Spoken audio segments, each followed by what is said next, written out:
Broadcasting from the business capital of the world, this is the Podcast Business News Network. We are back with Alysia Lyons, our intuitive coach, mom support coach, and founder of her own company. She's here helping so many moms release that mom guilt and increase that peace in their lives. How are you doing today? I'm doing great. How are you doing? I'm great. I mean, there's more to you as a mom, as an author. There's a lot to get to.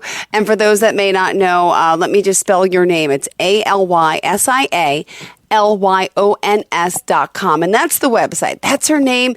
Excited to get started with you again and to be back. So please introduce yourself to everyone before we start today. Lyons, and as she said, I'm the mom support coach.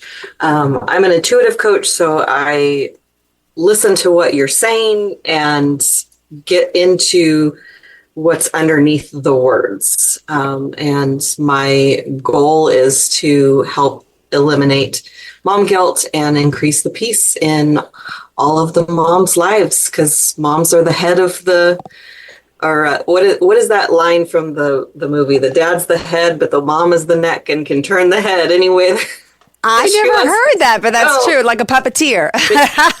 Big Fat Greek Wedding is what that's from. And it's funny, but it's true because, mom kind of sets the tone of the household. Mm-hmm. I agree. And I think a lot of us, though, are not so peaceful. We're experiencing some chaos in our lives, in our home.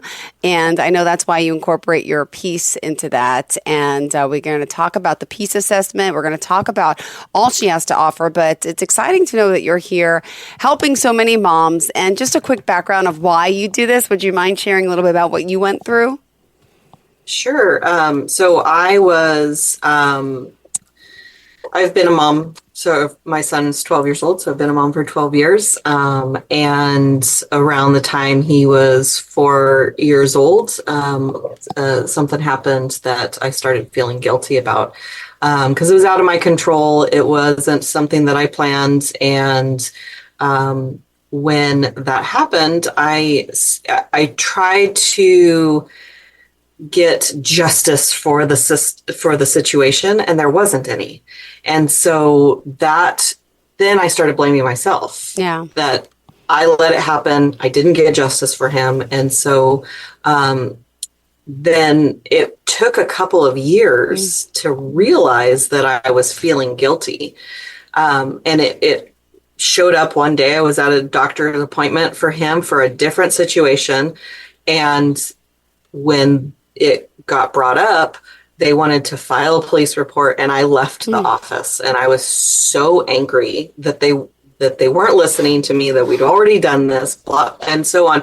And I'd been in coaching at that point. I'd been a client for at least a year by the time that happened. And I thought, well, that was kind of an interesting reaction. That is out of character for me. I'm not the kind of person that just gets angry and walks out. And so I brought it up to my coach, and my text message was, I think I might feel guilty about something. Yeah. And ultimately I was in a program to become a coach. And we walked through this. I was the demo for that exercise, and I had this just huge shift, and because I was holding on to it as I let someone hurt my son, and so that I was as if I had complete control over that situation. Yeah. So then once I let it go, I recognized guilt. Mom guilt was everywhere. I started interviewing moms, and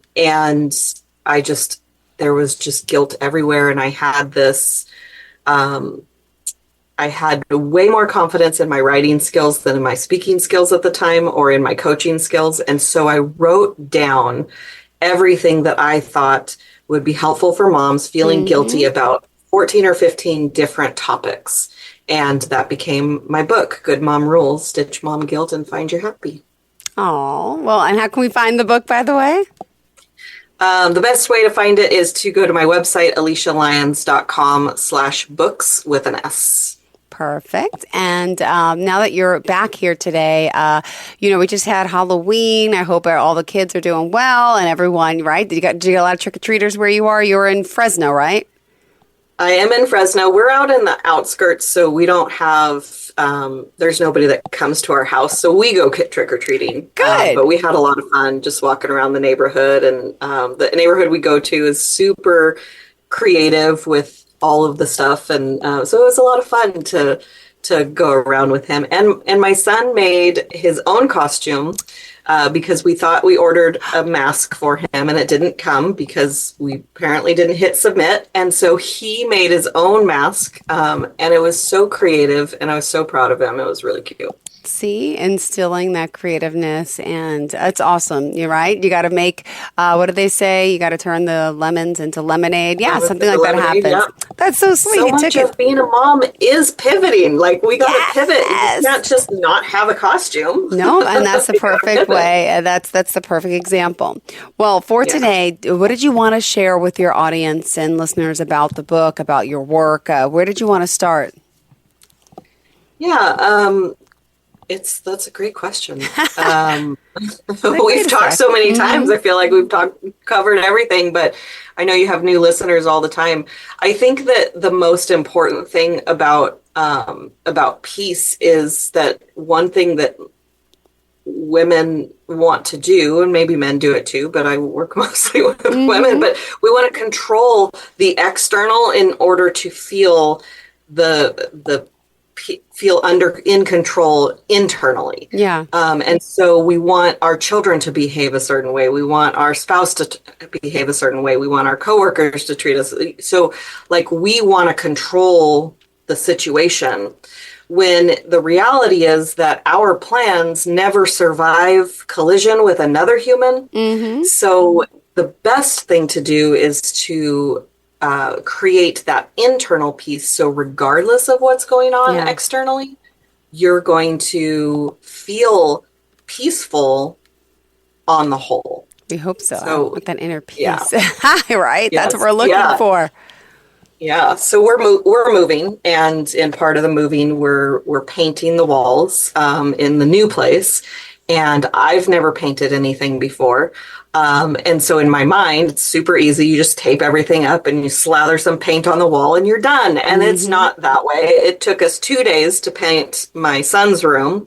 And we've got, I think, 3 more rooms to paint. Wow. I was like, well, that's not going to be good, since we have the weekends pretty much is our time to paint. So one of the things that we've done is pivoting, and we've asked some of our family and friends to help us. We have friends that do it professionally, and so they've given us tips. But the most important thing, I think, was that we maintained a positive attitude about it. My son was excited about painting, and then he got a little bored about halfway through. And so he found something else that needed to be done in the house, like the pool needed to be cleaned, the slide going down the pool. And so he started cleaning the pool. And the dogs needed to be entertained. So he started entertaining the dogs. So there was, I think that it could be a situation where parents would get irritated at the kid that they're not helping or not ask them to help at all. The other thing that he did that was really creative was we got new couches, and there were boxes that the new couches came in, and he built the coolest fort in the living room that's going to go into his room once it's finished painting. Oh my goodness. I love it. So I know that's not like a super crazy hectic thing, but we do a lot of times we have expectations about a way that things are supposed to go. And then it doesn't go that way. And then it creates unrest. It creates the opposite of peace. And so it's really important to pivot and to see a different side and to see the bright side of any given situation. Yeah, it's so true to look at that glass half full there than half empty, which some people have trouble doing that. But you're coaching moms to change that point of view in a sense, right? Yeah. So when we can focus on what's going on inside of us, then we are less likely to project that out onto other people. So I was actually talking to or coaching a mom the other day, and she had, a little bit of a tumultuous growing up. Her mom was not as kind as she could have been when fixing her hair, and it was like the appearance to everyone else was more important than her daughter's comfort. And when she would hurt her daughter, because she had a tender head, she'd smack her on the head with the wooden brush and say, "Get over it, it hurts." Like instead, and what she really wanted was, I know it hurts. I'm so sorry. We're almost done. That's what she wanted to hear. And so when her daughter goes over to grandma's house and her daughter comes back with that hairstyle, she's feeling triggered. Mom is feeling triggered. Yeah. Because she knows the pain that the daughter is going through. Well, so we actually talked it out, and we're like, do we know? Like, has she said that grandma's hitting her on the head with a wooden brush, or has grandma grown? And grandma seen the changes in what? So we had to look at some of the things that were triggering her. Is it the current experience? Because if it's the current experience, we can make some adjustments. We can have a conversation with grandma. We can talk to our daughter and say, "I know grandma's hurting your head, and I'm so sorry that she's not apologizing. And I will talk to grandma and ask her to be a little more tender and sensitive with you." So those are things that we can do. And if it's not happening, then we can address that 8-year-old girl inside of us that wanted her mom to say, "I'm sorry." And we can give her what she needs. And then the trigger is not there as much. Well, I love that. We have to be open to that and, more sensitive to other people's needs, right? And sometimes realize that they're thinking different than we are. How do we address that little mind and do it the right way? And all that guilt can cloud everything. So one of the things that I was doing when I was feeling guilty is I was trying to control all the situations. And I got into some tense conversations with some family members because they weren't doing it the way that I think that it should be done, when really I was trying to be overprotective now because I wasn't able to protect him in the past. And so instead of allowing the relationship to be as it is and have calm conversations with the person who I disagree with, I would snap at them, and it was creating some tension with people that I love. And so that was another way that I knew that something was going wrong, but I actually didn't know it until after I let go of the guilt. And that's why I'm so passionate about, like, we got to get rid of the guilt, because you don't know how it's affecting you until you let it go.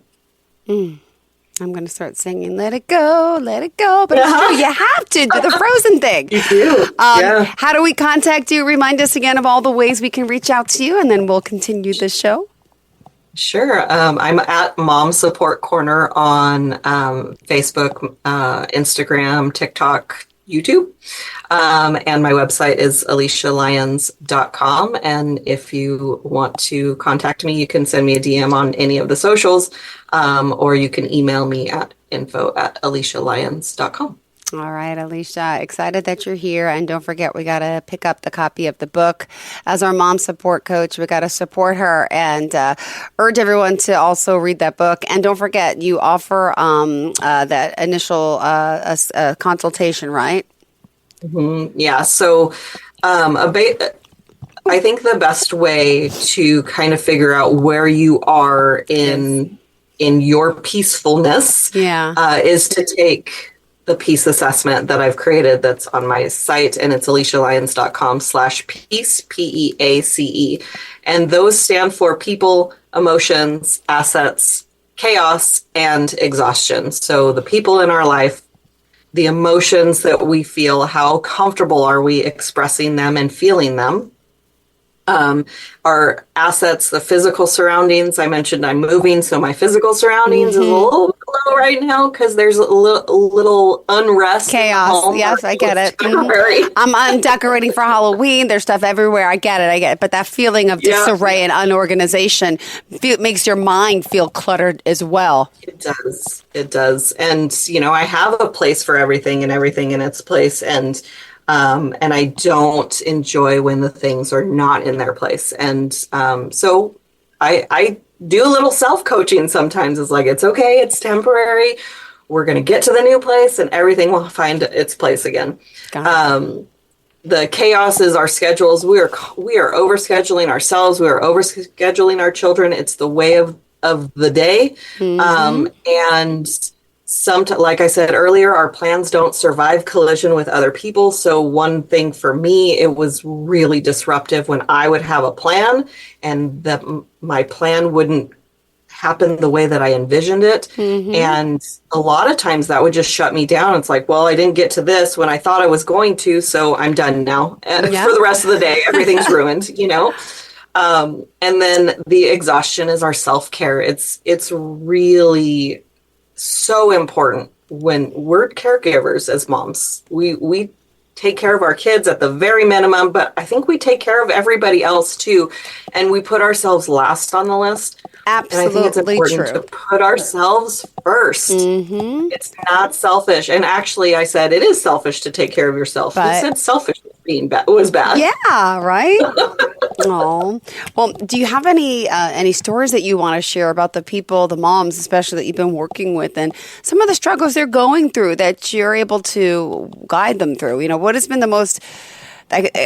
the hardest situation that you've ever encountered with someone going through this program? If you don't mind, you have to share their name, but just curious some of the challenges that people, moms, dads are facing with their families. Yeah, there's a lot of generational healing that needs to happen with all of us. And I'll tell you, the first time I went to this coaching program where I learned to be a coach, there was someone who started crying, and the facilitator of the event brought her to the front of the room and had her cry her ancestral tears. And I was like, I don't know what that is, but I don't want any part of it.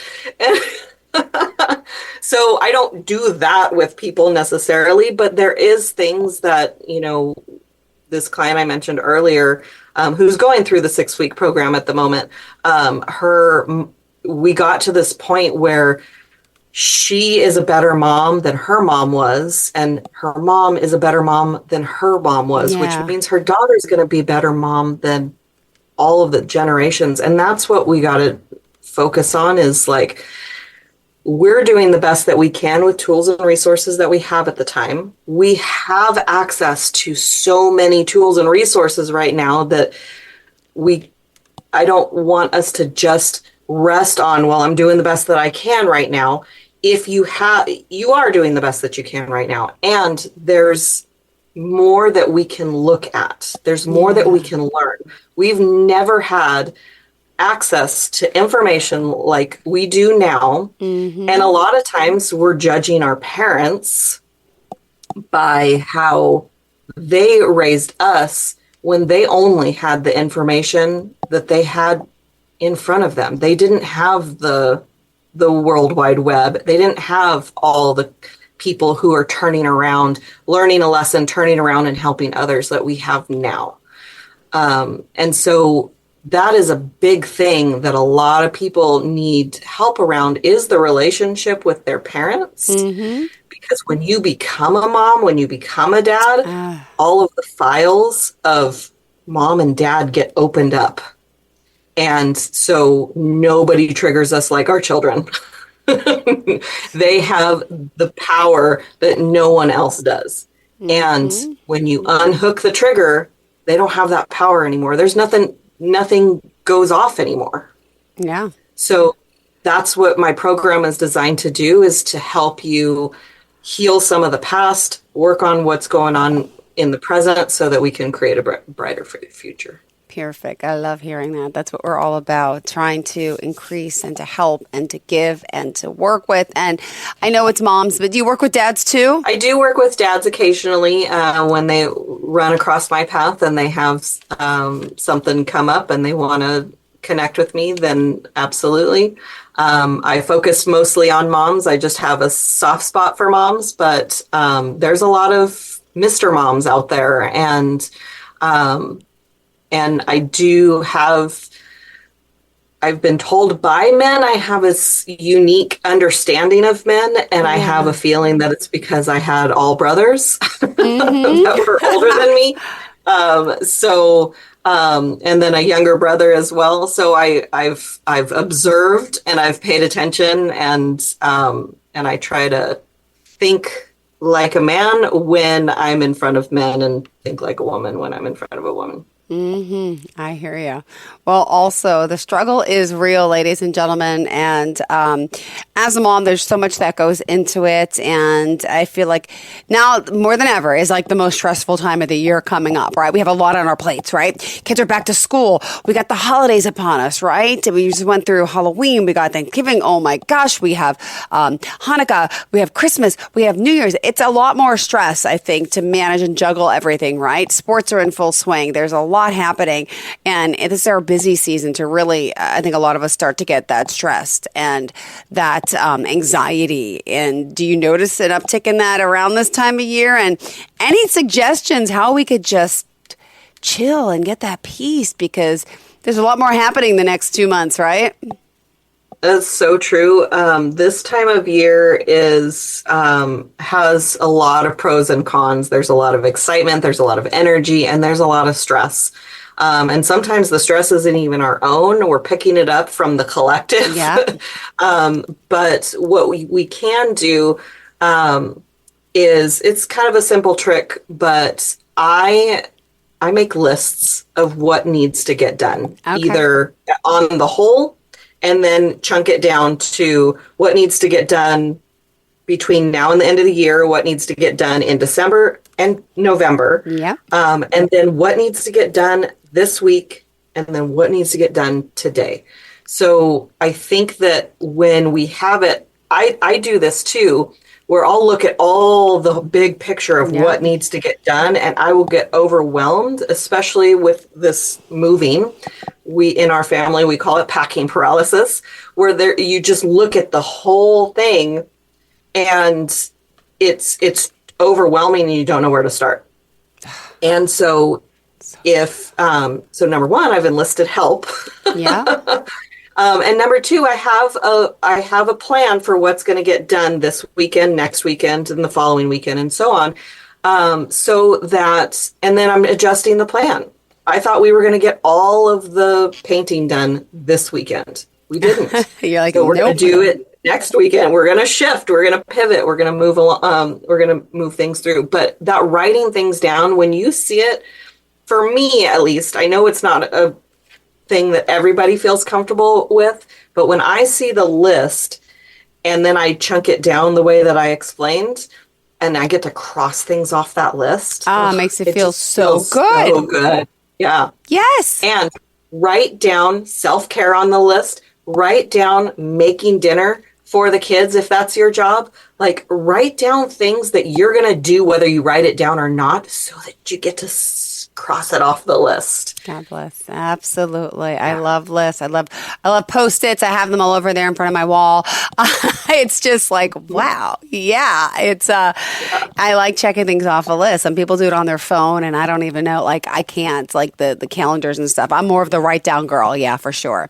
Mm-hmm. But I like feeling accomplished and getting things done. And I think that'll help us with the stress we also take out upon our children, right? If we manage our own stuff the right way, gives us more time to breathe and space, and time to breathe with your kid and enjoy the little things with them and do the homework with them and not fight with them and be calm. We don't want this time of year to be stressful for them in the future, right? Exactly.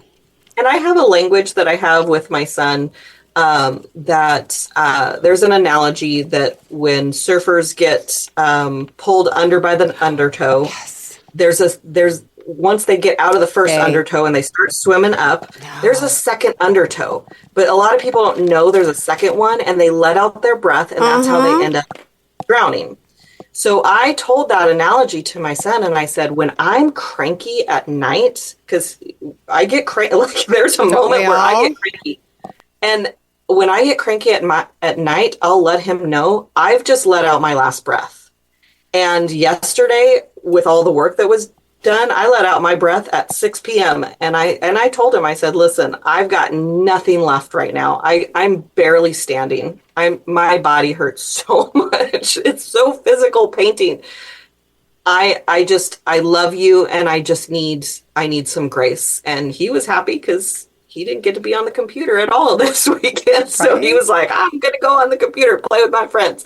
So we just have this language that, like, I can tell him I'm tired and he can do the same to me. Well, I hope we all get some rest. With this daylight savings thing, we got an extra hour, right? That's a start. That's a start. That. I love daylight savings when we get the extra hour. I know. It feels so good. Well, thank you for joining us, for being here. And let's remind everyone of all the ways we can contact you. Sure. You can go to my website, AlysiaLyons.com, and join my newsletter. You get a copy of a chapter of my book emailed directly to you. And you can go to Instagram, TikTok, Facebook, or YouTube, and I've got videos there, and you can direct message me and I'll reply. And pick up a copy of the book too while you're at it. Thank you. Mm. All right. Thanks so much. Looking forward to the next time we get to connect, and enjoy the rest of your week, and good luck with the move. When is it going to be official? We are out of this place at the end of the month. So. All right. Good luck. Good luck getting things done. It feels good, right? All right. Enjoy your day. And to all of our viewers and listeners, stay tuned. We'll be right back with more. Please stay with us.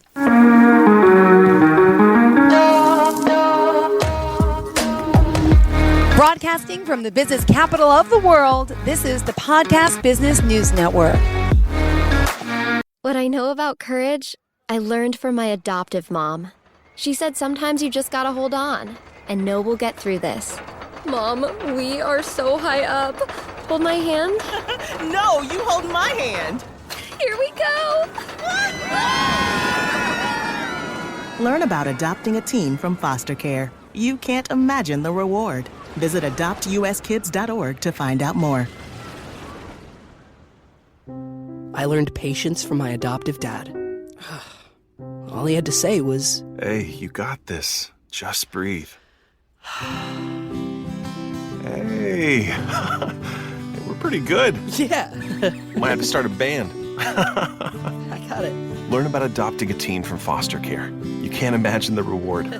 Visit adoptuskids.org to find out more. This message is brought to you by Adopt US Kids, the U.S. Department of Health and Human Services, and the Ad Council.